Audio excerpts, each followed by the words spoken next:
Salam sejahtera untuk kita semuanya. Selamat pagi, selamat sabat bersama Allah di waktu fajar.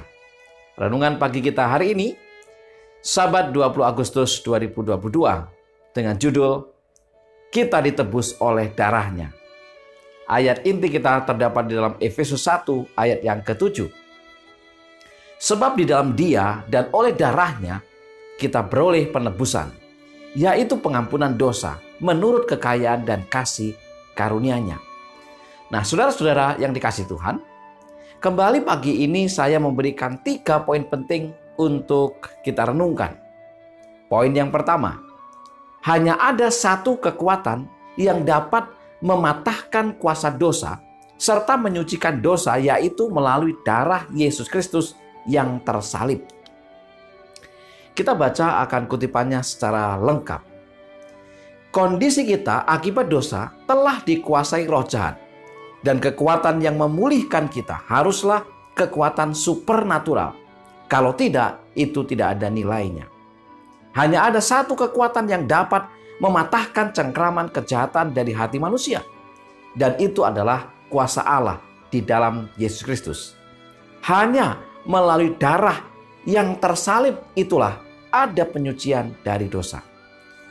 Saudara sekalian, sangat jelas dalam tulisan ini bahwa tidak ada kekuatan dimanapun dari kuasa apapun selain dari kuasa Yesus Kristus.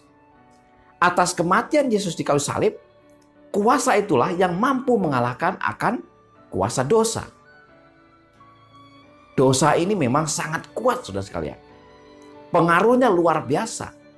Dan untuk mengalahkan dosa ini diperlukan kuasa supernatural di luar kemampuan manusia. Itu sebabnya hanya kuasa yang dimiliki oleh Yesus yang telah mati dan juga bangkit kembali. Itulah Yesus yang mati di salib. Poin nomor 2. Kasih karunia Allah memungkinkan kita untuk melawan dan menaklukkan kecenderungan sifat kita yang telah jatuh dalam dosa. Testimonis jilid 8 halaman 291. Kasih karunia-Nya sendiri dapat memungkinkan kita untuk melawan dan menaklukkan kecenderungan sifat kita yang telah jatuh dalam dosa. Kekuatan teori spiritualistik tentang Tuhan tidak akan berpengaruh. Jika Tuhan adalah esensi yang meliputi seluruh alam, maka Dia tinggal di dalam semua manusia. Dan untuk mencapai kesucian, manusia hanya perlu mengembangkan kekuatan yang ada di dalam dirinya. Saudara-saudara yang dikasihi Tuhan, benar bahwa hanya kasih karunia Allah saja yang memungkinkan kita untuk melawan atau menaklukkan kecenderungan sifat dosa. Kita tidak mampu, saudara. Kenapa? Karena kecenderungan hati kita ini justru dalam kecenderungan dosa, berbuat kejahatan. Kita harus dituntun oleh kasih karunia Allah.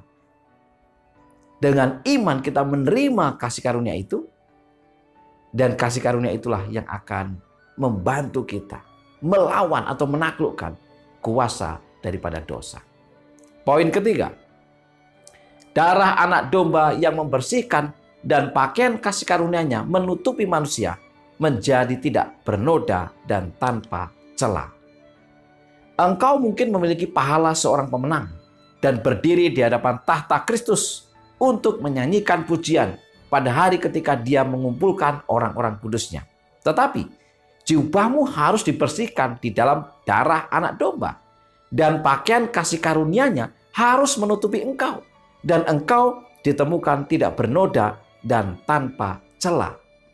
Saudara-saudara yang dikasihi Tuhan, tidak ada kekuatan kita, baju kita, kelayakan kita untuk menutupi akan noda dosa kita.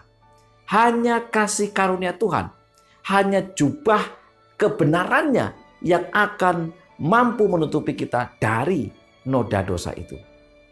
Apakah kita mau menyerahkan hidup kita kepada Tuhan dengan segala kasih karunia-Nya yang sangat besar itu? Tuhan akan menolong kita. 3 poin utama kita hari ini.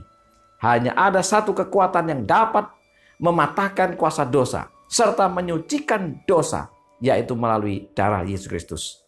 Yang kedua, kasih karunia Allah memungkinkan kita untuk melawan dan menaklukkan kecenderungan sifat kita yang telah jatuh dalam dosa. Kita akan dituntun oleh kasih karunia. Dan yang ketiga, darah anak domba yang membersihkan dan pakaian kasih karunia-Nya menutupi manusia menjadi tidak bernoda dan tanpa celah. Sungguh kita bersyukur untuk setiap kebaikan, kemurahan, dan kasih karunia-Nya. Mari kita tunduk kepala dan berdoa. Terima kasih ya Tuhan untuk segala kebaikan dan kemurahan. Kami bersyukur karena melalui kematian-Mu, melalui pengorbanan-Mu di kayu salib, kami boleh mendapatkan harapan, janji, kemenangan di dalam menaklukkan dosa. Ampunilah pelanggaran dosa kami, mohon berkat untuk seluruh umat Tuhan dimanapun mereka berada. Dalam nama Yesus kami berdoa. Amin. Saudara-saudara yang dikasihi Tuhan, selamat Sabat bersama Allah di waktu fajar. Tuhan memberkati kita.